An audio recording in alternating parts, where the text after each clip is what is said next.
Hare Krishna. ISKCON Mangalore వారి level 2 క్లాస్లో 14వ అధ్యాయం 2వ భాగం గుణత్రయ విభాగ యోగం. అందరికీ స్వాగతం. ఓం అజ్ఞానతిమిరాంధస్య జ్ఞానాంజనశలాకయ చక్షురున్మిళితం యేన తస్మై శ్రీ గురవే నమః. నమో ఓం విష్ణుపదాయ కృష్ణప్రేష్ఠాయ పూతలే శ్రీమతే భక్తి వేదాంత స్వామి ఇతి నామినే.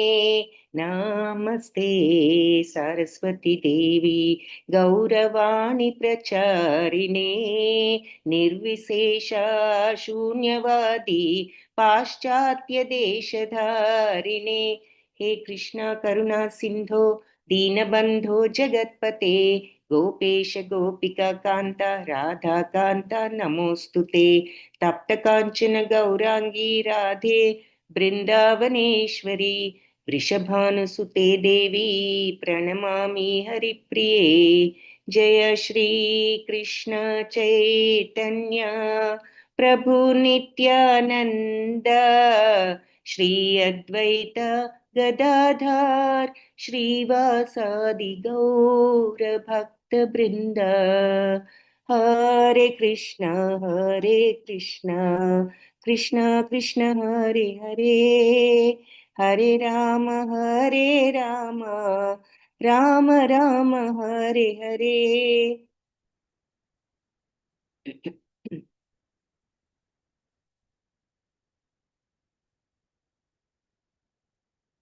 రిపీట్ చేయండి.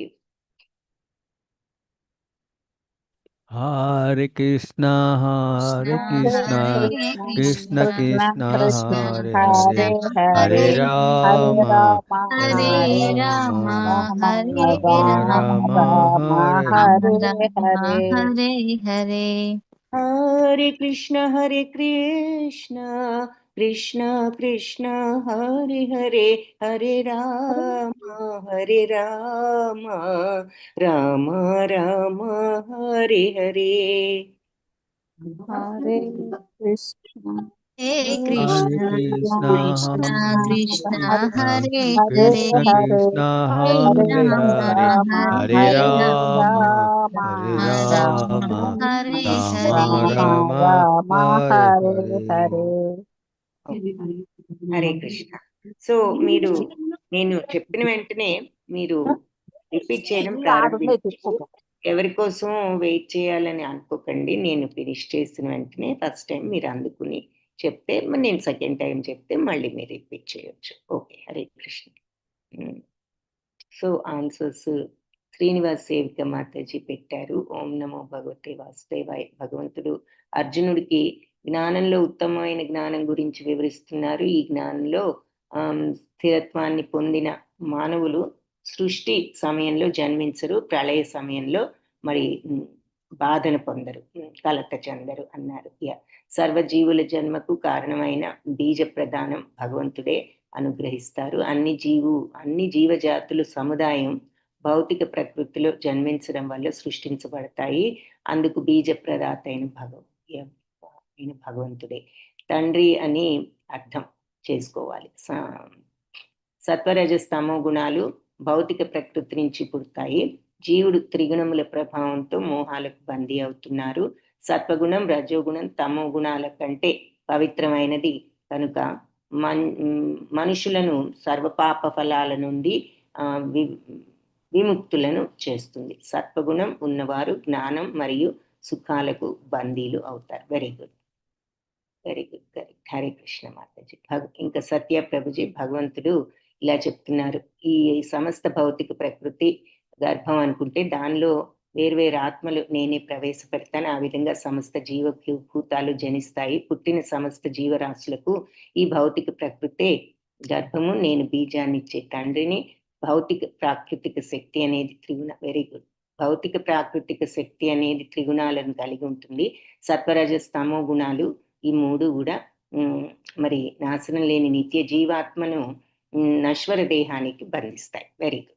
సత్వము వ్యక్తిని భౌతిక సుఖాలకు కట్టివేస్తుంది. రజోగుణం మరి కర్మల పట్ల ఆసక్తి కలిగిస్తుంది. తమోగుణం జ్ఞానాన్ని కప్పి మోహభ్రాంతితో బంధిస్తుంది. Very good. ఒకేసారి రజస్తమో గుణాలు ఒక్కోసారి రజస్తమో గుణాలపై సత్వగుణం ఆధిపత్యం పై చేయిగా ఉంటుంది. ఒక్కోసారి తమో గుణాలపై రజోగుణం ఆధిపత్యంతో ఉంటుంది. ఇంకా కొన్నిసార్లు ఇలా ఒక గుణాన్ని కొన్ని గుణాల మధ్యలో పోటీ నడుస్తూ ఉంటుంది. Very good. దేహంలో అన్ని ద్వారాలు జ్ఞానంతో ప్రకాశితమైతే అది సత్వగుణం.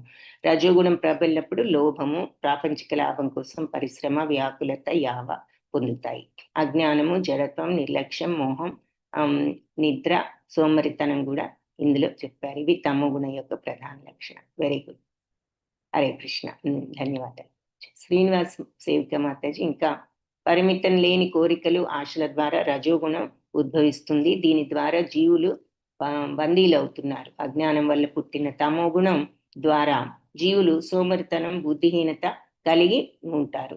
సత్వగుణం సుఖం నందు, రజోగుణం కర్మలతో, తమో గుణం జ్ఞానాన్ని కప్పివేసి బుద్ధిహీనతతో బంధించి వేస్తుంది. Very good. సత్వరజస్తమో గుణాల యందు ఆధిపత్యం కొరకు ఎప్పుడు పోటీ ఉంటుంది. Very good.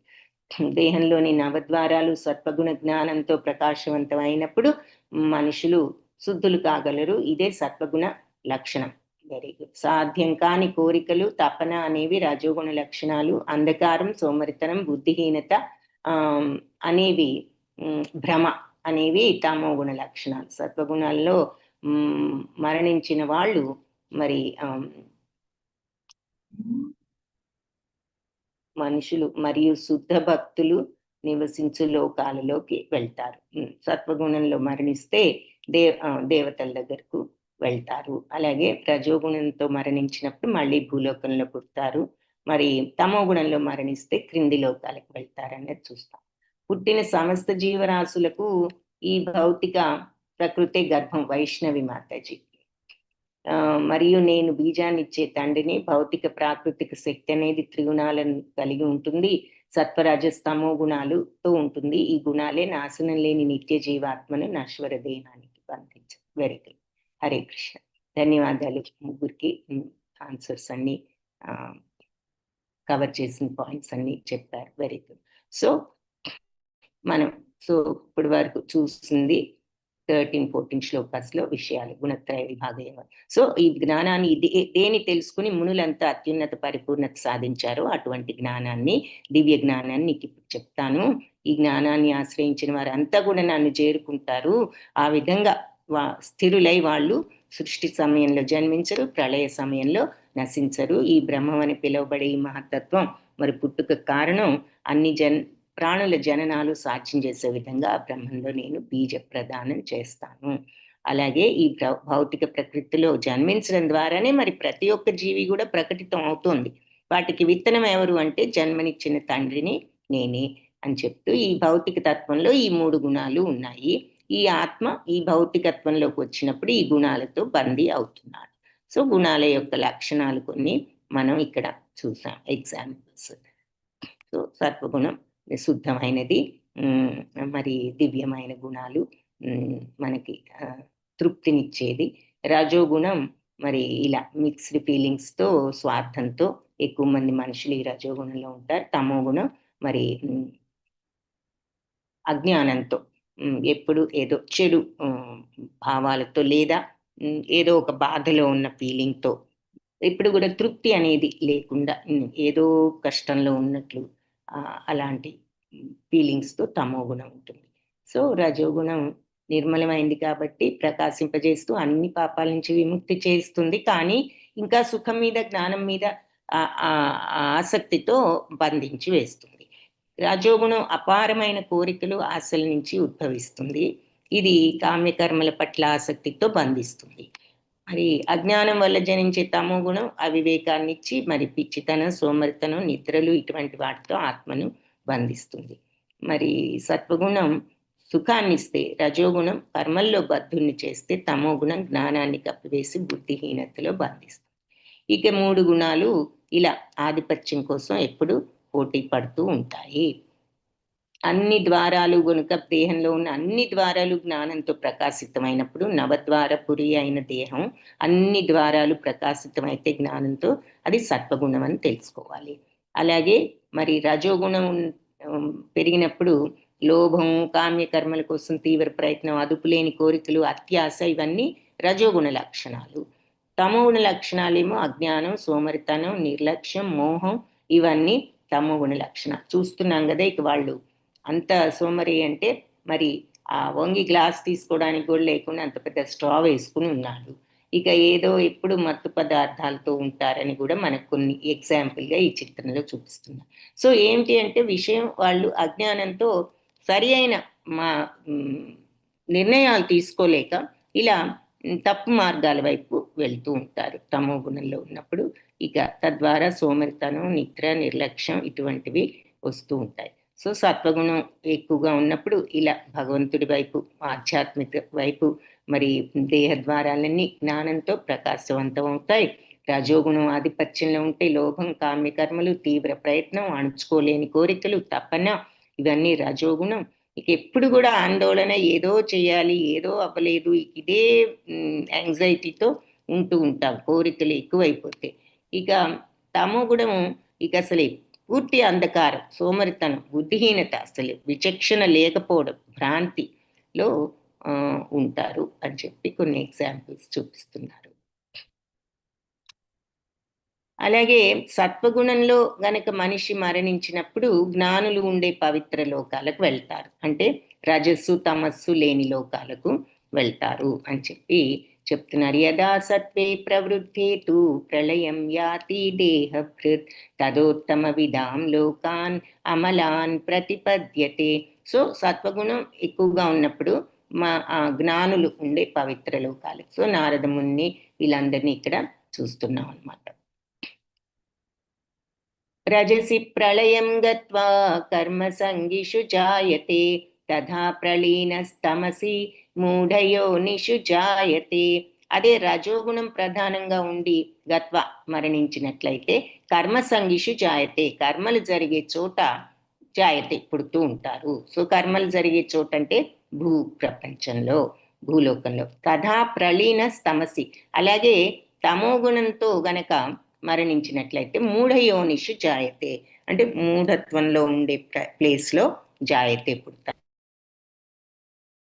అంటే జంతు జాతులు క్రింది లోకాల్లో పుడతారు అని చెప్పి చెప్తున్నారు. అది సో రజోగుణం ప్రధానంగా ఉంటే మరి పనులతో ప్రేరణ పొందేవారంటే భూలోకం, యూజువల్గా భూలోకంలో పుడతారు. తమో గుణంలో ఉండి మరణిస్తే జంతు జాతుల్లో పుడతారు అని చెప్తున్నారు. కర్మణ సుకృతస్యాహు సాత్వికం నిర్మలం ఫలం రజసస్తు ఫలం దుఃఖం అజ్ఞానం తమసః ఫలం. సత్వగుణంలో చేసిన కార్యాలు, ఫలితాలు పవిత్రమైన ఫలితాలు ఇస్తాయి, అంతే కదా. అందుకని ఇక్కడ మనకు ఉదాహరణగా ఒక చిన్న ఎగ్జాంపుల్గా గుడులు అవి చూపిస్తున్నారు. అంటే పుణ్య కార్యాలు, మంచి పనులు చేస్తూ ఉంటారు కాబట్టి వాళ్ళకి మంచి పవిత్రమైన ఫలితాలు ఇస్తాయి సత్వగుణంలో చేసే పనులు, ఎందుకంటే మంచితనంలో ఉన్నారు కాబట్టి. రజోగుణంలో చేసే పనులు దుఃఖాలు కలిగిస్తాయి. ఎందుకు మరి? ఇది అంటే ఈ కామ్య కర్మల కోసం విపరీతమైన కోరికలతో, తపనతో, ఆందోళనతో ఇంకెప్పుడు దుఃఖాలు, ఆందోళనలు, బాధలు, అసంతృప్తి ఇవన్నీ కలుగుతూ ఉంటాయి మరి కోరికలు ఎక్కువైనప్పుడు. ఇక వాటిని తీర్చుకోవడం కోసం విపరీతమైనటువంటి అవస్థలు ఇవన్నీ కూడా కలుగుతాయని చెప్పేసి మనకు ఊరికినే ఈ సిటీ లైఫ్ చూపిస్తున్నారంటే మనుషులందరూ ఏ విధంగా అంటే మరి తప్పే ఉంది, మనం జీవనం కోసం పనిచేయాలనుకుంటే కరెక్టే, మన జీవనం కోసం పనిచేయాలి. కానీ ఎంతమందిని ఉన్నదాంతో తృప్తి పడాలని అనుకోం కదా యూజువల్గా. ఎప్పుడు ఇంకా ఏవో కోరికలు, మన బాధ్యత అనుకుని మనం పనులు చేసి మన ఫ్యామిలీని మనం పోషించుకుని చూసుకుని వాళ్ళకు అవసరమైన చేయడంలో తప్పులేదు. కానీ అన్నిట్లో స్వార్థం ఇంక్లూడ్ అయి ఉంటుంది, అన్నిట్లో ప్రతిఫలాసక్తి ఇంక్లూడ్ అయి ఉంటుంది, మరి అన్నిట్లో ఇంకా ఇంకా కావాలి అనే అత్యాశ కూడా ఇంక్లూడ్ అయి ఉంటుంది. సో తద్వారా ఏం జరుగుతుందంటే మనశ్శాంతి కరువు అవుతుంది. ఇంకా ఏదో లేదు తపన, ఏం చేయాలి, అది చేయాలి, ఇది చేయాలి. సో ఇది చేద్దాము, మనం కరెక్ట్గా చేసి ఆ తర్వాత ఏది జరిగిన సమత్వంతో ఉందాము అని ఫలాసక్తి పక్కన పెట్టి చేయవలసిన బాధ్యత ముందు చేద్దాము, అది మన చేయవలసింది అనేటటువంటి దృక్పథం లేనప్పుడు ఎప్పుడు కూడా మరి మనశ్శాంతి అనేది ఉండదు. సో అందుకని ఇది చూపిస్తున్నారు ఒక ఎగ్జాంపుల్గా. ఇక తమో గుణం ఉన్నప్పుడు అజ్ఞానపు చీకటి కలిగిస్తాయి. రజోగుణంలో చేసే పనులు దుఃఖాలు కలిగిస్తాయి. అంటే ఈ ప్రతిఫలాసక్తి కోరికలతో ఉన్నన్నాళ్ళు దుఃఖాలు, అసంతృప్తి, తపన, ఆందోళన ఇవన్నీ కూడా ఉంటూ ఉంటాయి. ఇక తమో గుణంలో చేసే పనులు అజ్ఞానపు చీకటి, అంటే ఇక ఏం చేస్తున్నామో తెలియని విచక్షణ లేని స్థితిలో ఉంటారు కాబట్టి ఇక వాళ్ళ అజ్ఞానంతో ఏ తప్పు పనైనా చేయగలరు. ఎందుకంటే వాళ్ళకి సరి అయిన ఆలోచన దృక్పథం లేదు కాబట్టి, అజ్ఞానం వల్ల వాళ్ళు ఈ చీకట్లో ఉన్నారు కాబట్టి ఏది కరెక్ట్, ఏది రాంగు, ఏది తప్పు, ఏది ఒప్పు అని నిర్ణయించుకునేటటువంటి ఆసక్తి లేదు, తెలుసుకోవాలనే ఆసక్తి లేదు, మరి తెలుసుకోవడము లేదు. తద్వారా ఏమిటి అంటే మరి అన్ని తప్పు మార్గాల్లోకి వెళ్ళే అవకాశం ఉంది. అందుకని ఇక్కడ ఏం చూపిస్తున్నారు, ఈ మెట్ల కిందకి వెళ్తే ఇక్కడ గోడ ఉంది, ఇక ఎటు వెళ్ళడానికి దారి లేదు, అంటే ఇట్లా చీకటిలో దారి లేని ప్రదేశంలో చిక్కుకుపోతారు ఆ చీకటి మార్గంలో అని చెప్పి ఒక ఎగ్జాంపుల్ అనమాట.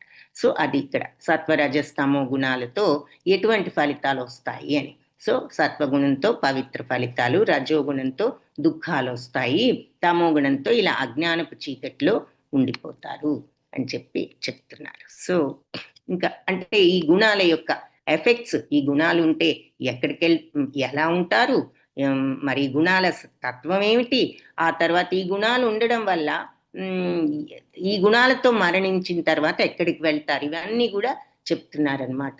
సో అసలు ఈ భౌతిక ప్రకృతిలో 3 గుణాలు ఉన్నాయని చెప్పారు, ఆ 3 గుణాలతో ఈ ఆత్మ బందీ అవుతుందని చెప్పారు. ఆ తర్వాత ఈ 3 గుణాల తత్వాన్ని వివరంగా చెప్తున్నారు. ఇవి పోటీ పడుతూ ఉంటాయి ఎప్పుడూను. ఆ తర్వాత సత్వగుణం మరి అన్ని ప్రకాశవంతం చేస్తుంది, రజోగుణం ఏమో ఇలా కామ్యకర్మలు, అణుచుకోలేని కోరికలు ఇవన్నీ ఇస్తుంది, తమో గుణం ఉందంటేనేమో అంధకారం, సోమరితనం, బుద్ధిహీనత, భ్రాంతి ఇవన్నీ పెంచుతుంది. ఇలా సత్వగుణంలో మరణిస్తే ఉన్నత లోకాలు, పవిత్ర లోకాలు పొందుతారు. అమలాన్ అన్నారు, అంటే తదోత్తమ విడాం లోకాన్ అమలాన్ ప్రతిపద్. అమలాన్ అంటే మలినం లేని, మురికి లేని, అంటే ఇక్కడ మలినం లేని అంటే పవిత్రమైన లోకాలను ప్రతిపద్యతే పొందుతారు సత్వగుణంలో మరణించిన వాళ్ళు. రజోగుణంలో మరణించినప్పుడు కామ్యకర్మల్లో జనిస్తారు, అంటే మళ్ళీ భూలోకంలో జనిస్తారు. తమో గుణంలో మరణించినప్పుడు ఇక ఏ జంతు జాతుల్లోనో జన్మిస్తారు, మూఢయోనిషు, అంటే ఇక వివేకం లేని జాతులలో అని చెప్పి చెప్తున్నారు. ఇక పుణ్యకర్మ ఫలితమైన నిర్మలత్వం సత్వగుణ ప్రధానం. సో సత్వగుణం యొక్క క్యారెక్టర్స్ మళ్ళీ చెప్తున్నారు. కర్మణ సుకృతస్యాహు, సుకృతస్య అంటే పవిత్రమైన కర్మకు అని చెప్పి అహు చెప్పబడుతుంది. ఏది? సాత్వికం, నిర్మలం, ఫలం. సో నిర్మలమైనటువంటి ఆ ఫలితం సాత్విక గుణానికి ఉంటుంది, పవిత్రం. పుణ్యకర్మ ఫలితమైన నిర్మలత్వం సత్వగుణ ప్రధానం. సో అలాంటి మలినం లేని శుద్ధ గుణం సత్వగుణం అని చెప్పి చెప్తున్నారు. రజసస్తు ఫలం దుఃఖం, రజోగుణం మరి దుఃఖాన్ని, అజ్ఞానం తమస ఫలం, తమో గుణం అజ్ఞానాన్ని ఇస్తుంది. సో సత్వగుణం నిర్మలత్వాన్ని ఇస్తుంది, పవిత్రమైన నిర్మలత్వాన్ని. రజోగుణం ఏమో దుఃఖాన్ని ఇస్తుంది, తమో గుణం ఏమో అజ్ఞానాన్ని అని చెప్పి చెప్తున్నారు. మరి సత్వగుణం పుణ్యకర్మలు అంటే మరి ఋషులు వీళ్ళంతా కూడా ఎప్పుడు ఈ పవిత్రంగా ఈ సదా ఆ నిత్యానందంలోనే స్థితిలో ఉంటారు. కానీ రజోగుణంలో చేసే పనులన్నీ మరి మనకి దుఃఖపూర్ణాలను చూసాం కదా. మరి మనం భౌతిక ఆనందం కోసం చేసే ఏ పనైనా చివరికి ఒక రకంగా మనకి ఓటమే వస్తుంది అంటున్నారు. ఎగ్జాంపుల్ ఏం చెప్తున్నారంటే, ఆకాశంలో ఒక ఎత్తైన భవనాన్ని మనం ఎవరైనా కన్స్ట్రక్ట్ చేయాలనుకున్నారనుకోండి, ఆ భవన నిర్మాణానికి ఎంతో మనుష్యుల అవసరం, మరి అక్కడ లేబర్ ఉండాలి కదా అంత పెద్ద బిల్డింగ్ కట్టాలి అంటే.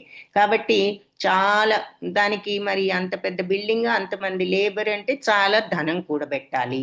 ఆ భవనాన్ని నిర్మించడానికి మనుషులందరూ మరి కష్టపడి చెమటోడ్చి పని చేయాలి. ఈ రకంగా అడుగడుగున ఆ కార్యంలో ఎక్కువ దుఃఖమే కనిపిస్తుంది. చివరికి బిల్డింగ్ తయారైనా దాని ఎన్ని అవస్థలు పడితే మరి బిల్డింగ్ వస్తుంది. కాకపోతే ఏంటంటే బిల్డింగ్ వచ్చింది, కానీ అది దేనికి కట్టాము అంటే మరి కోరిక కోసం, అక్కడ లాభము నష్టము ఏదో అంటే ఎగ్జాంపుల్ చెప్తున్నారు. రజోగుణంలో చేసే ఏ పనైనా దుఃఖం ఉంటుందని చెప్పేసి భగవద్గీతలో చెప్పారు. నాకు ఇది ఇంత పెద్ద ఇల్లు ఉంది, ఇంత ధనం ఉంది అనేదో నామాత్రపు సంతోషం సౌఖ్యం కలిగిన మనకి ఇంత పెద్ద బిల్డింగ్ కట్టించుకున్నాను, నేను ఇంత కూడబెట్టాను అని మనకి కొంత మనసులో సంతోషం ఉండొచ్చు, కలిగినా కూడా వాస్తవానికి అది నిజమైన సంతోషం కాదు అంటున్నారు. మరి అంతే కదా, ఎంత ధనం ఉన్నా ఎంత ఉన్నా కూడా ఎప్పుడు ఏదో ఒక వ్యాకులత ఉంటూనే ఉంటుంది మనసులో. కాబట్టి ఈ సుఖాలు ఏవి కూడా మనకి పర్మనెంట్ ఆనందాన్ని ఇచ్చేవి కాదు అని చెప్పి చెప్తున్నారు. సో అందుకని రజోగుణం దుఃఖాన్ని, తమో గుణం అజ్ఞానాన్ని కలిగిస్తుంది అన్నదానికి ఎగ్జాంపుల్గా ఇవి చెప్తున్నారు. సో ఇక్కడ విష్ణు పురాణంలో ఒక ప్రార్థన గురించి చెప్పారు. ఏమిటి?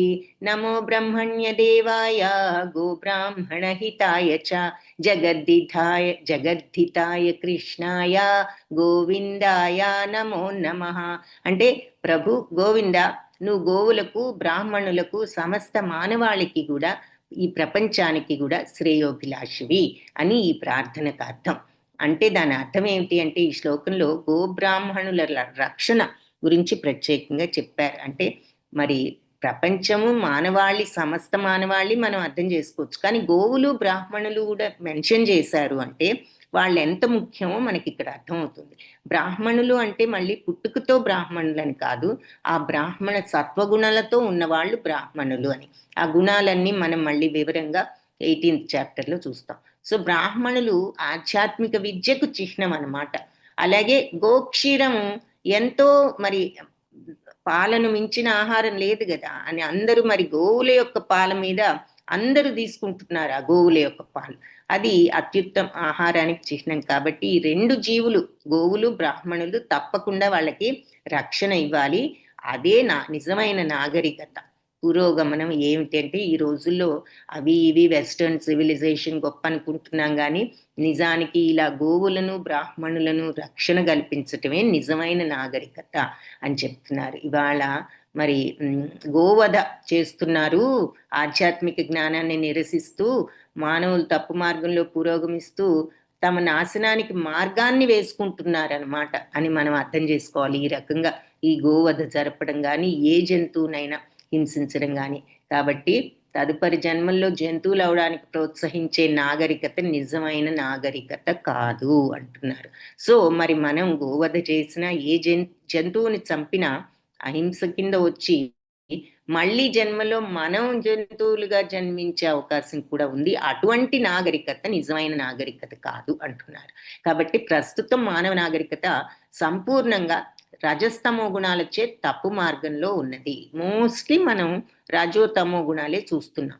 ఈ యుగం ప్రమాదకరమైంది. కాబట్టి మానవాళిని అందరినీ కూడా ఈ గొప్ప ప్రమాదం నుంచి రక్షించేందుకు సమస్త దేశాలు కూడా కృష్ణ భక్తి భావనలో సులభ విధానాన్ని అందజేయాలి అని చెప్పి చెప్తున్నారు. సో ఈజీ మార్గం ఏంటి అంటే ఈ భక్తి మార్గము. దీని నుంచి బయటపడటానికి, ఇంత ప్రమాదకరమైన ఈ కలియుగం నుంచి బయటపడాలి అంటే సులభ మార్గం భక్తి మార్గం. ఆ భక్తి భావం ఉన్నప్పుడు మనం ఏ జీవిని కూడా ఇలా హింసించం. కాబట్టి అది నిజమైనటువంటి నాగరికత అంటున్నారు. సో ఇంతకీ శ్లోకంలో పుణ్యకర్మల ఫలితం, ఆ నిర్మలత్వం రావడం, సత్వగుణం రావడం కూడా పుణ్యకర్మల ఫలితం అంటున్నారు. సో ఆ పుణ్యకర్మల ఫలితమైన నిర్మలత్వం సత్వగుణ ప్రధానం. సో సత్వగుణానికి మనం వెళ్ళగలగటం కూడా పుణ్యకర్మల ఫలితం.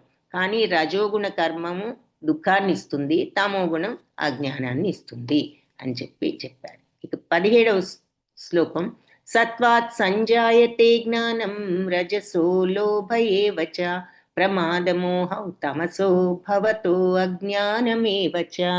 సో సత్వాత్ సంజాయతే జ్ఞానం, సత్వగుణం పుట్టిస్తుంది, జ్ఞానాన్ని కలిగిస్తుంది. రజసో లోభ ఏవచ, అలాగే రజోగుణం తప్పనిసరిగా లోభత్వాన్ని పెంచుతుంది, దురాశను పెంచుతుంది, కోరికలను పెంచుతుంది. ప్రమాదమోహం, ప్రమాదం అంటే బుద్ధిహీనతను, మోహాన్ని, తమసో భవతో అంటే తమో గుణం అభివృద్ధి పెంపొందిస్తుంది. దేన్ని? బుద్ధిహీనతను, మోహాన్ని. అజ్ఞానమేవచ్చ, అజ్ఞానాన్ని కూడా నిశ్చయంగా పెంపొందిస్తుంది తమో గుణం.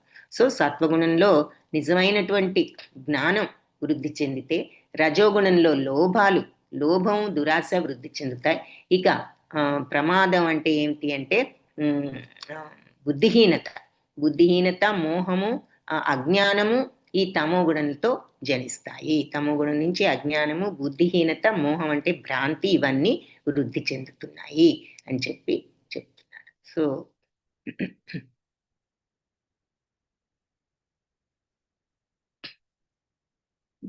సత్వాత్ సంజాయతే జ్ఞానం రజసో లోభేవ చ ప్రమాదమోహం తమసో భవతో జ్ఞానమేవ చ. ఊర్ధ్వం గచ్చంతి సత్వస్థా మధ్యే తిష్టంతి రాజసా జఘన్యా గుణవృత్తిస్థా అధో గచ్చంతి తామసా. ఊర్ధ్వలోకాన్ని గచ్చంతి ప్రాప్తిస్తుంది సత్వగుణం. సత్వగుణం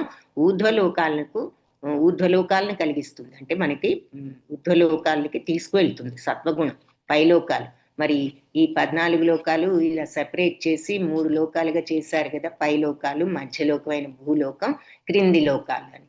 సో సత్వగుణం ఉన్నప్పుడు ఈ ఊర్ధ్వం అంటే పైన అని పైలోకాలకు వెళ్తారు. మధ్యే తిష్టంతి రాజస, మధ్యలోకంలోనే తిష్ట వేసి కూర్చుంటారు రజోగుణం వాళ్ళందరూ, అంటే భూలోకంలోనే మళ్ళీ మళ్ళీ పుడుతూ ఉంటారు రజోగుణంతో పోతే. జఘన్యా గుణ వృత్తిస్థ అధో గచ్చంతి తామస. సో ఆ తమో గుణంలో ఉన్న వాళ్ళు ఇక ఈ అధోలోకాలు అంటే కింది లోకాలు గచ్చంతి వాళ్లకు ప్రాప్తమవుతాయి అని చెప్తున్నారు. సో సత్వగుణంలో స్థితులైన వాళ్ళు ఊర్ధ్వలోకాలకు వెళ్తారు, రజోగుణంలో ఉన్న వాళ్ళు మధ్యలో ఉండే భూలోకంలో ఉండిపోతారు, తమో గుణంలో ఉన్న వాళ్ళు అధోగతి పాలు అవుతారు అని చెప్తున్నారు. సో పైన లోకాలు ఏమిటి అంటే ఈ సత్యలోకం, తపోలోకం, జ్ఞానలోకం, మహర్లోకం, స్వర్గలోకం, ఇవన్నీ కూడా పైలోకాలు. మధ్యలో భూలోకం, కింద అతల వితల సుతల తలాతల మహాతల రసాతల పాతాళ లోకాలు, ఇవన్నీ కింద ఉంటాయి అని చెప్తున్నారు.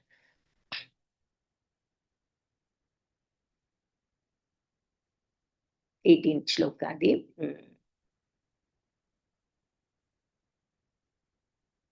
రజోగుణం మరి మధ్యలో ఉంటుంది కదా, సత్వతమో గుణాలకు మధ్యలో మానవుడు, అందుకని అది మధ్యలోకాలన్నమాట. ఎప్పుడూ పవిత్రంగా మనం ఉండకపోవచ్చు. ఒకవేళ పూర్తిగా రజోగుణంలోనే ఉన్నప్పుడు భూమిలో రాజుగాను ధనవంతుడుగాను పొందొచ్చు, కానీ నిజానికి రజోగుణంలో అతడు సర్వదా ఉండడు కాబట్టి పతనం చెందడం కూడా సంభవించవచ్చు అంటున్నారు. అంటే తమో గుణంలోకి కూడా వెళ్ళొచ్చు కాబట్టి. రజస్తమో గుణ సమన్వితులైన భూలోక వాసులు యంత్రాల ద్వారా బలవంతంగా ఊర్ధ్వలోకాలను చేరజాలరు. అంటే వాళ్ళు ఇక మరి వాళ్ళకి రెండే ప్రాప్తమవుతాయి. అంతేకాకుండా రజోగుణంలో ఉన్న వాళ్ళు బుద్ధిహీనతకు అవకాశం కలుగుతుంది. అంటే మనకి అయితే రజోగుణంలో ఉన్నాం కాబట్టి పర్వాలేదులే, కింది లోకాలకు వెళ్ళాం, భూలోకంలోనే ఉంటాము అని అనుకోవచ్చు కదా. ఇక్కడ కొంచెం దానికి ఎక్స్ప్లెనేషన్ చెప్తున్నారు. ఇక్కడ ఉన్నప్పుడు మరి కింది లోకాలకు వెళ్ళే అవకాశం కూడా ఉంది. ఎందుకు అంటే ఈ బుద్ధి మళ్ళీ తమో గుణంలో గనక దిగజారిందంటే అని చెప్తున్నారు. సో ఆ ప్రమాదం ఉంది. సో సత్వగుణం అత్యంత ఉన్నతమైనది. ఎందుకు అంటే మరి మనం పైలోకాల్లో ఉంటాం కాబట్టి అని చెప్తున్నారు. సో ఆ లోకాల్లో, ఆ పైలోకాల్లో మరి అందరూ ఉదాత్తులు ఉంటారు. సో సత్వగుణంలో మరి పురోగతి సాధించి అలాంటి లోకాలకు వెళ్ళగలుగుతారు. ఆ లోకాల్లో బ్రహ్మలోకం ఇంకా ఉత్తమం, అన్నిటికంటే పైన ఉంది కదా, అక్కడ మరి బ్రహ్మదేవుడు ఉంటారు.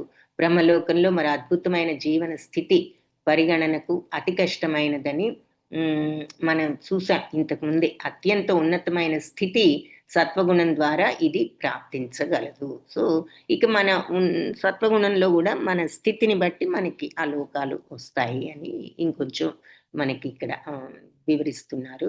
ఇక తమో గుణం మరి అన్నిటికంటే హీనమైన గుణం, హేయమైంది. అలాంటిది ఉన్నప్పుడు ఇక మరి క్రింది స్థాయి ఏదైనా అవ్వచ్చు. 84 లక్షల జీవరాశుల్లో దేనికైనా అవ్వచ్చు. మన యొక్క గుణాలను బట్టి మన తమో గుణ ప్రాబల్యాన్ని అనుసరించి ఎందులో అయినా వెళ్ళొచ్చు, ఏ జీవిగా అయినా అని చెప్తున్నారు. సో పాయింట్ ఏమిటి అంటే సత్వగుణంలో ఉన్న వాళ్ళు పైలోకాలకు, రజోగుణంలో ఉన్నప్పుడు భూలోకంలో, తమో గుణంలో ఉన్న వాళ్ళు కింది లోకాలకు వెళ్తారు. నాణ్యం గుణేభ్య కర్తారం యదా ద్రష్టానుపశ్యతి గుణేభ్యశ్చ పరం వేత్తి మద్భావం సోధిగచ్చతి. సో అన్ని కర్మల్లోనూ కూడా ఈ ప్రకృతి త్రిగుణాల కంటే అన్యుడైన కర్త వేరొకడు లేడు అని ఎవరైతే తెలుసుకుంటారో, దర్శిస్తారో, అంటే ఎవరైతే ఈ విషయాన్ని చూస్తారో, తెలుసుకుంటారో, త్రిగుణాతీతమైన పరమాత్మను తెలుసుకోగలిగినప్పుడు మనిషి నా దివ్య భావాన్ని పొందుతాడు. సో అన్ని కర్మలలో ఈ ప్రకృతి త్రిగుణాలతో చేస్తాం కాదు, అసలు అన్యుడు వేరే కర్త ఇంకొకడు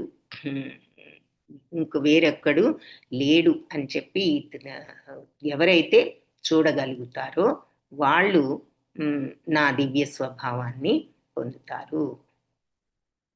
సో అన్ని పనులు కూడా ఈ త్రిగుణాలు చేయిస్తున్నాయి అన్న విషయాన్ని ఎవరైతే అర్థం చేసుకుని ఆ త్రిగుణాలను అధిగమించగలుగుతాయి, ఇదంతా మన ఫీలింగ్స్ అన్నీ మనకు కలుగుతున్నాయంటే మన స్వభావం ఈ రజోగుణం కానీ తమో గుణం కానీ ఆ తర్వాత సత్వగుణం కూడా నేను మంచివాడిని మంచి పనులు చేస్తున్నాను అని అలా అనుకుంటూ కూడా ఉండకుండా సహజంగా ఇది ఈ గుణాలు ఈ స్వభావాలు అన్నీ కూడా చేయించేది.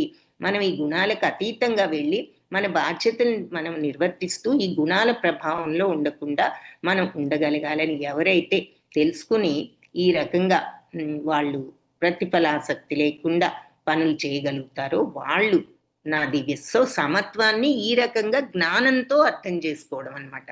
కర్మయోగంలో ప్రాక్టీస్తో, భక్తి యోగంలో భక్తితో, ఇక్కడ ఈ విషయాన్ని తెలుసుకుని ఆ జ్ఞానంతో ఇక్కడ ఈ గుణాలు తప్ప ఇవి కలిగిస్తున్నాయి మనకి ఫీలింగ్స్, ఇవన్నీ టెంపరీ భౌతికత్వం. కాబట్టి ఈ గుణాలను పక్కన పెడితే మనం శుద్ధం అవుతాం, మన బాధ్యతలన్నీ ఈ గుణాలకు అతీతంగా ఉంటూ చేద్దాము అని ఎవరైతే చూడగలుగుతారో వాళ్ళు మరి ఆ సమత్వంలోకి వెళ్తారు. కాబట్టి భగవంతుడి దివ్య స్వభావాన్ని పొందుతారు.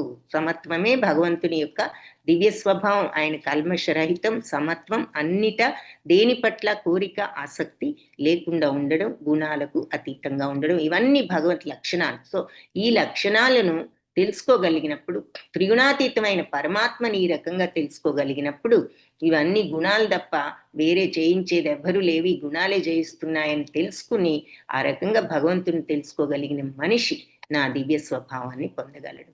గుణానేతానతీత్య త్రీన్ దేహి దేహ సముద్భవాన్ జన్మ మృత్యు జరా దుఃఖైర్ విముక్తో అమృతమశ్నుతే.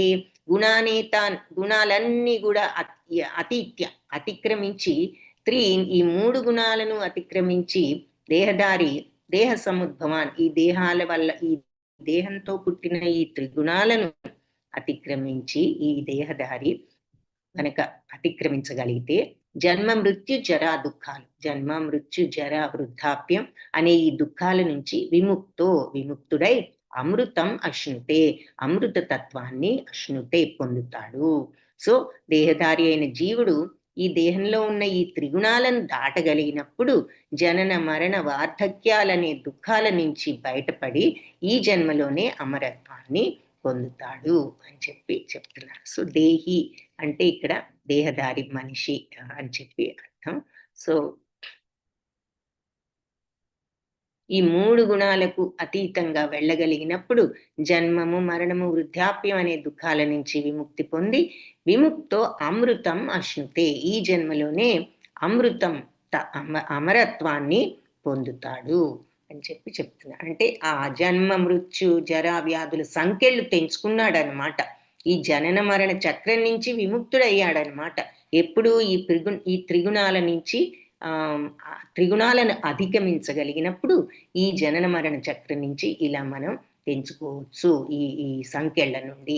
సో త్రిగుణాలను అతీతంగా వెళ్ళాలి అంటే మరి ఇలా భగవన్నామ స్మరణ మనకు ఆ గుణాలకు అతీతంగా వెళ్ళడానికి ప్రయత్నం సహకరిస్తుంది అని చెప్పి ఇక్కడ ఈ భక్తుడిని చూపిస్తున్నారు. సో గుణాలకు అతీతంగా వెళ్ళగలిగినప్పుడు ఈ త్రిగుణాల జ్ఞానంతో అర్థం చేసుకుని మూడు గుణాలకు అతీతంగా ఉండగలిగినప్పుడు ఈ జన్మలోనే అమరత్వాన్ని పొందుతారు. సో అంటే జనన మరణ చక్రం నుంచి విడుదలవుతారు. అది ఎలా త్రిగుణాల నుంచి అధిగమించవచ్చు అనేది జ్ఞానంతో ఇక్కడ జ్ఞానయోగం ఈ విషయాలన్నీ అర్థం చేసుకుని ఇక్కడ మనకు భక్తుడు ఇలా భగవన్నామంతో ఇలా గుణాలకు అతీతంగా వెళ్ళగలుగుతాడంటూ ఒక ఎగ్జాంపుల్ చూపిస్తున్నారు. అర్జున ఉవాచ. ఇప్పుడు అర్జునుడు అడుగుతున్నాడు, ఓకే త్రిగుణాలకు అతీతంగా వెళ్ళగలిగినప్పుడు ఈ జన్మలోనే అమరత్వాన్ని పొందుతారన్నారు కదా. సో అర్జునుడు ఏమంటున్నాడు? అర్జున ఉవాచ కైర్లింగై త్రీన్ గుణానీతాన్ అతీతో భవతి ప్రభో కిమాచార కథం చైతాన్ త్రీన్ గుణానతి వర్తతే. ఈ 3 గుణాలకు అతీతంగా వెళ్ళిన వాడు ఎలా ఉంటాడు? అసలు అతను కిం ఆచార, అతని లక్షణాలు ఏమిటి? కథం చైతాన్, ఏ రకంగా మాట్లాడతాడు? 3 గుణానతి వర్తతే, ఏ రకంగా అతను ప్రవర్తిస్తాడు అని చెప్పి అడుగుతున్నాడు. ఈ 3 గుణాలకు అతీతంగా అయిన వాళ్ళ లక్షణాలు ఎలా ఉంటాయి? ఏ రకంగా ప్రవర్తిస్తాడు? అతను త్రిగుణాలకు అతీతంగా ఎలా అవుతున్నాడు, ఎలా అయ్యాడు అని మనకు వచ్చిన ప్రశ్నలు, సందేహాలే అర్జునుడికి కూడా వచ్చాయి. 3 గుణాలకు అతీతంగా వెళ్తే మరి అమరత్వాన్ని పొందుతారన్నారు కదా, ఎలా వెళ్తారు? అసలు వీళ్ళ లక్షణాలు ఏమిటి? వాళ్ళు ఎలా ప్రవర్తిస్తారు? వాళ్ళు ఎలా అయ్యారు ఈ రకంగా 3 గుణాలకు అతీతంగా అని చెప్పి అర్జునుడు అడిగాడు. సో దానికి భగవంతుడు, ఎవరైనా చెప్పగలరా మరి ఈ లక్షణాలు ఏమిటో? మనం ఇంతకు ముందు కూడా చూసాం, అయితే వేరే పేరుతో చూసాం, ఇక్కడ ఒక పేరుతో చూస్తాం. ఎవరైనా ఆన్సర్ చెప్పగలరా? చాట్ బాక్స్ లో టైప్ చేసి చేయండి. ప్రభుజీ అటెండెన్స్ కూడా పెట్టారు. హరే కృష్ణ. ప్రభుజీ చెప్పండి, సత్య ప్రభుజీ. ద్వంద్వాలకి అతీతంగా ఉండాలి మాతాజీ. సుఖ దుఃఖాలు నీటికి అతీతంగా ఉంటే అప్పుడు ఉంటుంది. కరెక్ట్. అయితే మనం ఎక్కడ చూసాం ఈ లక్షణాలు? ఇంతకు ముందు కూడా భగవంతుడు మనకి ఈ లక్షణాలని వేరే పేరుతో చూసాం. ఈ ద్వంద్వాలకు అతీతంగా ఉండడం ఇవన్నీ చెప్తారు. ఇప్పుడు మనం చూడబోతున్నాం ఈ లక్షణాలు. ఇంతకు ముందు ఇవే లక్షణాలు, సిమిలర్ లక్షణాలు ఎక్కడ చూస్తాము?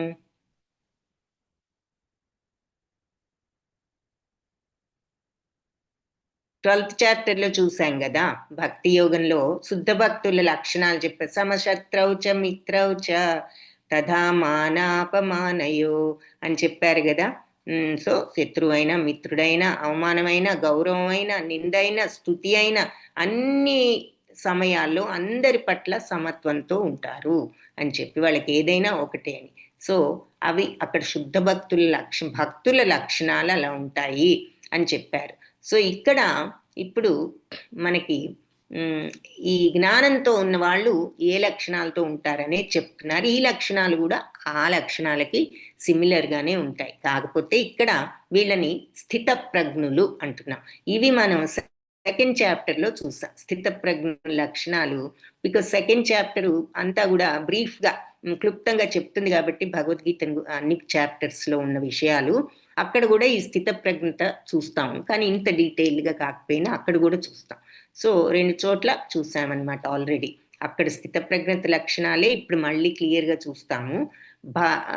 12th చాప్టర్ లో భక్తుల లక్షణాలు, అవి కూడా ఇలాంటి లక్షణాలే అన్నమాట. ఎందుకంటే ఏ మార్గంలో వెళ్ళినా చివరికి ఈ మెంటాలిటీ రావాలి. ఈ మెంటాలిటీ వస్తేనే భగవంతుణ్ణి పొందగలిగే నిర్మలత్వం, శుద్ధత్వం వస్తుంది అన్నమాట. ఇక్కడ జ్ఞానంతో ఈ స్థిత ప్రజ్ఞత అలవర్చుకుంటున్నారు.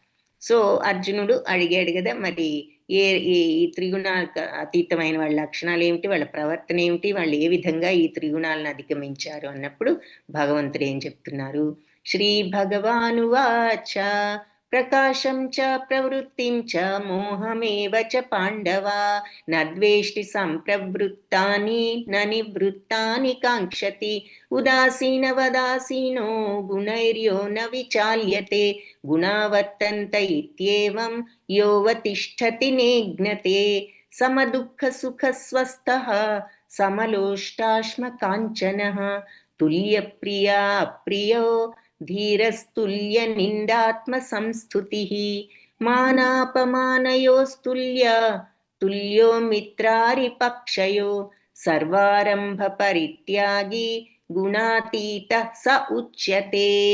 సో చక్కగా ఈ 4 శ్లోకాల్లో భగవంతుడు చెప్తున్నారు. ప్రకాశం చ ప్రవృత్తిం చ, ప్రకాశము, ఆసక్తి మరియు మోహము ఇవన్నీ కూడా కలిగినప్పుడు నద్వేష్టి, ఏ ద్వేషము లేనివాడు. అంటే ఏదైనా మనకి ప్రకాశత్వం అంటే ఇక్కడ ఏమనుకోవచ్చు, ఏదైనా మనకు ఐశ్వర్యం ఉన్నా ప్రవృత్తించ, అలాగే మనకి దేని పట్లైనా ఇంట్రెస్ట్ ఉన్నా దేని పట్ల, అలాగే మోహం ఒకలాంటి అజ్ఞానం ఉన్నా కూడా ద్వేషం లేనివాడు. సంప్రవృత్తిని అంటే అభివృద్ధి, ఇవన్నీ ఎక్కువైనా కూడా ననివృత్తాన్ని కాంక్షతి, ఇవన్నీ ఉన్నా లేకపోయినా కోరిక లేనివాడు అని చెప్పి చెప్తున్నారు. సో ప్రకాశము, ఆసక్తి, మోహము ఇవన్నీ కలిగినప్పుడు వాటిని ద్వేషించని వాడు, అవి లేనప్పుడు కాంక్షించని వాడు.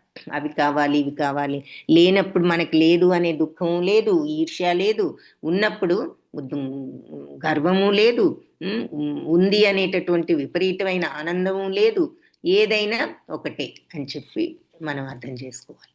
అలాగే గుణావర్తంతైత్యేవం యోవతిష్ఠతి నేంగితే అంటే గుణాలచే కలత చెందని వాడు, గుణాల చేత ప్రభావితుడు కానివాడు అని చెప్పి చెప్తున్నారు. సో గుణాలే పనిచేస్తున్నాయి అంటే మనకు ఇంతకు ముందు శ్లోకంలో చెప్పారు కదా, ఈ 3 గుణాలు తప్ప ఇక్కడ మనం చేసే ఏ పనైనా ఈ గుణాలు చేయిస్తున్నాయని ఎవరైతే తెలుసుకుంటారో, ఇక వేరే కారణం ఏమీ లేదు, ఈ గుణాలే చేయిస్తున్నాయి అని ఎవరైతే తెలుసుకుంటారో వాళ్ళు నన్ను ఆ రకంగా పరమాత్మను దర్శించగలరు అని చెప్పారు కదా. సో ఈ గుణాలే పనిచేస్తున్నాయని తెలుసుకుని వాటి ద్వారా కలిగే ఈ ప్రకాశాలు లో నిశ్చయత్వము, స్థిరత్వము కలిగి ఉదాసీనుడుగాను అంటే ఆ గుణాలతో పనిచేస్తూ వాటి వల్ల వచ్చే ఆ ఎఫెక్ట్ ఏదైనా కానీ ఆ సత్వరజస్తమో గుణ వాటన్నిటిలోనూ నిశ్చయత్వం అంటే సమత్వంతో ఉంటూ, స్థిరత్వంతో ఉంటూ, ఉదాసీనుడుగా అంటే ఏమీ ఎఫెక్ట్ అవ్వకుండా, ఏ మాత్రం మనం ఆ ప్రలోభాలకి, గుణాలకి మనం ఎఫెక్ట్ అవ్వకుండా ఉదాసీనంగా గుణాల పట్ల దివ్యుడిగా ఉండగలిగిన వాడు ఆత్మలోనే స్థితుడై సుఖదుఖాలు ఏకమని భావించేవాడు.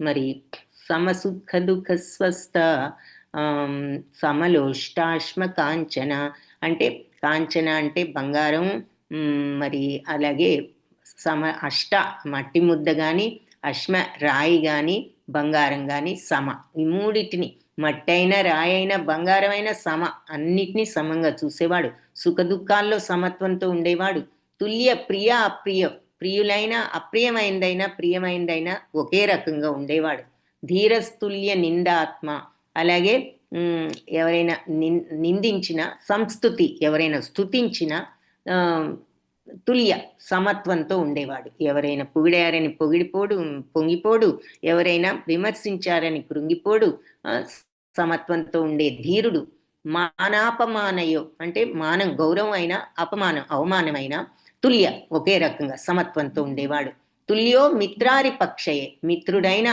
మరి శత్రువు అయినా కూడా తుల్య సమత్వంతో ఉండేవాడు, మిత్రుల యొక్క శత్రువుల యొక్క పక్షాలు ఏదైనా సమత్వంతో ఉండేవాడు, సర్వారంభ పరిత్యాగి అంటే అన్ని ప్రయత్నాలు ఏది ఈ భౌతికత్వం కోరికల కోసం చేసే ప్రయత్నాలన్నీ వదిలిపెట్టినవాడు, గుణాతీతుడు అని చెప్పి ఉచ్యతే చెప్పబడింది, ఇటువంటి వాడు గుణాతీతుడని చెప్పబడింది.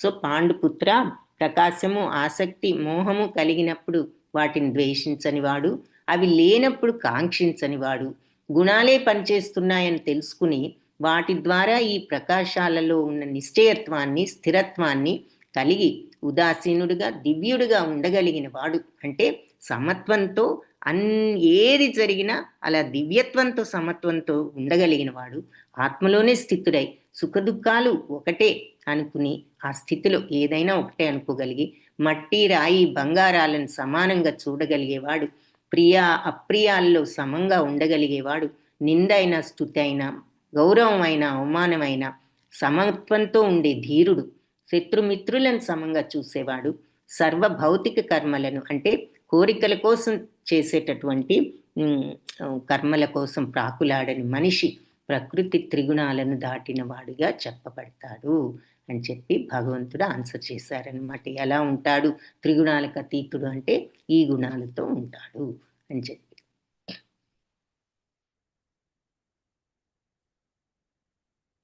మాంచయో అవ్యభిచారేణ భక్తి యోగేన సేవతే సగుణాన్ సమతీత్యైతాన్ బ్రహ్మభూయాయ కల్పతే. అన్ని పరిస్థితుల్లో కూడా అవ్యభిచారేణ అంటే అఖండితమైనటువంటి భక్తితో ఆ భక్తి సేవలో ఎవరైతే యుక్తులై ఉంటారో సగుణాన్ సమతీతైత అతను ఈ భౌతిక గుణాలను సమతీత్యైతాన్ అంటే దాటి బ్రహ్మభూయాయ కల్పతే బ్రహ్మభూత స్థితికి వస్తాడు. అన్ని పరిస్థితుల్లోనూ కంప్లీట్గా ఈ రకమైన భక్తిలో నిమగ్నమైన వాడు శీఘ్రమే ప్రకృతి త్రిగుణాలను దాటి బ్రహ్మభావాన్ని పొందుతాడు. ఈ సమత్వం. సో అన్నిటికీ ఫైనల్గా అవసరమైనది ఏంటంటే సమత్వం. ఎలాంటి పరిస్థితులైనా మనం ఉద్రేకపడకుండా సమత్వంతో ఉంటూ మనం ఆ రకంగా ఉండగలి. ఎవరైనా కోపం మనల్ని అన్నారంటే వెంటనే కోపం వస్తుంది, దుఃఖం వస్తుంది, ఏదేదో వస్తాయి. ఇవన్నీ కూడా ఈ ఫీలింగ్స్ అన్నీ కూడా ఈ గుణాల వల్ల వస్తున్నాయి అని తెలుసుకుని మనం ఈ అంటే జ్ఞాన మార్గంలో వెళ్ళినప్పుడు మనం సమత్వంతో మానమైన అవమానమైన నిందైన స్తుతి అయిన సుఖమైన దుఃఖమైన శత్రువైన మిత్రుడైన అన్ని టైమ్స్లో ఒకే రకంగా అందరి పట్ల ఒకే రకంగా ఉండగలిగినప్పుడు మరి అతను ఈ త్రిగుణాలను దాటిన వాడిగా చెప్పబడతాడు. అలాంటి స్థితిలో ఉంటూ ఇలాంటి భక్తిభావంతో శీఘ్రమే ప్రకృతి త్రిగుణాలను దాటి బ్రహ్మభావాన్ని, ఇంకా వాళ్ళకి దుఃఖమే లేనప్పుడు ఎప్పుడూ ప్రశాంతతే కదా, ఇంకా అంతటి నిర్మలత్వంలో ఉంటారు. అదే శుద్ధ నిర్మలత్వము ఆ బ్రహ్మభావం, భగవంతుడి యొక్క లక్షణం, సచ్చిత్తానంద తత్వం. సో వాళ్ళు ఇలాంటి గుణాలతో ఉంటూ మరి సో త్రిగుణాలను అధిగమించిన వ్యక్తి లక్షణాలు మళ్ళీ చూస్తే సమస్థితి, ఎప్పుడు తటస్థంగా ఏదైనా ఒకటే, ఇది కావాలి అది వద్దు, వీళ్ళు మంచి వాళ్ళు చెడు అనేది లేదు, అన్ని విషయాల్లో ఒక్కటే తటస్థంగా ఉంటారు. ఉద్వేగాలకు ఉదాసీనంగా ఉంటారు, ఉద్వేగం ఉండదు. పరిత్పన రియాక్ట్ అవ్వరు, ఎవరైనా అవమానించినా వాళ్ళు రియాక్ట్ అవ్వరు, పొగిడినా కూడా పొంగిపోరు. అసూయ లేదు వాళ్లకు. అన్ని పరిస్థితి ప్రవర్తన ఏమిటి అంటే అన్ని పరిస్థితుల్లో సమత్వం. ప్రశంస అయిన నిందైన, గౌరవమైన అవమానమైన, ఆనందమైన దుఃఖమైన, కావాల్సింది జరిగిన, ఇష్టం లేనిది అప్రియమైనదైనా సరే వాళ్ళు సమత్వంతోనే ఉంటారు. ప్రతి ఒక్కరితో ప్రతిదానితో సమానంగా వ్యవహరిస్తారు. అంటే మిత్రుడైన శత్రువైన, మట్టిరాయి బంగారమైన ఏదైనా ఒకటే అనుకుంటారు. ఎల్లప్పుడూ విచిత్రంగా వ్యవహరించరు. అంటే మరి ఈ భౌతిక కోరికల కోసం తాపత్రయంతో అవి ఇవి కావాలి అని అనుకోరు. కాబట్టి అన్ని పరిస్థితుల్లోనూ నిశ్చల భక్తిలో నిమగ్నమై ఉండేవాడు. సో ఇది ఇక్కడ ఇంపార్టెంట్ పాయింట్ అనమాట. అన్ని టైమ్స్లో ఒకసారి ఉంటూ ఒకసారి లేక, ఏ పరిస్థితులైన సుఖమైన దుఃఖమైన మరి నిందైన స్తుతైన అవమానమైన మానమైన అన్ని టైమ్స్లోనూ నిశ్చల భక్తిలో ఉండగలిగిన వాడు మరి వెంటనే ఈ భౌతిక దుఃఖాలను భౌతిక గుణాలను అధిగమించి బ్రహ్మస్థితికి వస్తాడు. ఈ గుణాలను దాటగలిగాడు కాబట్టి బ్రహ్మస్థితికి వస్తాడు. ఎలా దాటగలిగాడంటే అన్ని పరిస్థితుల్లో ఇదే సమత్వంతో భక్తిలో ఉన్నాడు కాబట్టి ఆ బ్రహ్మం స్థితికి వస్తాడు అన్నారు కదా. బ్రహ్మం ఎలా ఉంటుందనేది ఇక్కడ చెప్తున్నారు. బ్రహ్మణో హి ప్రతిష్టాహం అమృతస్య అవ్యయస్య చ శాశ్వతస్య చ ధర్మస్య సుఖస్య ఏకాంతికస్య చ. బ్రహ్మణో హి ప్రతిష్ట అహం, ఆ బ్రహ్మంలో నిశ్చయంగా ప్రతిష్ఠుడనై అహం నేనే ఉన్నాను. అమృతస్య అమృతతుల్యమైనది, అవ్యయం నాశనం లేనిది కూడా అయినటువంటి ఆ బ్రహ్మంలో ఉన్నదెవరు అంటే నేనే. శాశ్వతస్య చ, అది శాశ్వతమైనది, ధర్మవంతమైనది అంటే మనిషి యొక్క సహజతత్వం, సహజానందం. మనిషి ధర్మం అంటే ఇక్కడ లక్షణం అన్నమాట. ధర్మం అంటే ప్రాపర్టీ. ఇలా ఎగ్జాంపుల్, ఉప్పు ప్రాపర్టీ ఉప్పగా ఉండటం, షుగర్ ప్రాపర్టీ తీయగా ఉండటం. మనిషి ప్రాపర్టీ ఏమిటి అంటే జీవాత్మ ప్రాపర్టీ సచ్చిదానంద తత్వం. ఎందుకంటే ఆత్మ సచ్చిదానందం కాబట్టి. అందుకే మన అందరం కూడా ఆనందం కోసం ప్రాకులాడుతూ ఉంటాం, ఎందుకంటే మన సహజతత్వం సచ్చిదానందం కాబట్టి. అయితే ఈ భౌతికత్వం వల్ల మరి మనసు బుద్ధి ఈ త్రిగుణాలతో కట్టివేయబడి ఈ బయట చూస్తున్నాం, ఈ భౌతిక ప్రపంచంలో వెతుక్కుంటున్నాం ఆనందాన్ని, మనలో ఉన్న ఆత్మలోనే ఉన్నదన్నది మనం ఈ భౌతిక తత్వం మాయ వల్ల తెలుసుకోలేకపోతున్నాం. సో మన ఒరిజినల్ క్వాలిటీ ఆత్మ, అది సచ్చిదానందం, అదే మన లక్షణం, ధర్మం అంటున్నారు అనమాట. శాశ్వతమైనది ధర్మం అంటే సహజానంద స్థితి, సుఖవంతం, కాంతి. సుఖం అంటే మళ్ళీ ఇక్కడ లగ్జరీస్తో వచ్చే సుఖం కాదు, ఆ సచ్చిదానంద తత్వంలో ఉండే దివ్యమైనటువంటి సుఖం. కాంతికస్య చ అంటే కాంతివంతమైనది. సో అమరము, నాశనం లేని శాశ్వతమైన సహజానంద స్థితి అయిన ఆ బ్రహ్మంలో ఉన్నది నేనే అని చెప్తున్నారు. ఆ బ్రహ్మతత్వానికి వెళ్తారు 3 గుణాలు అధిగమిస్తే. బ్రహ్మతత్వం ఏమిటి అంటే నేనే.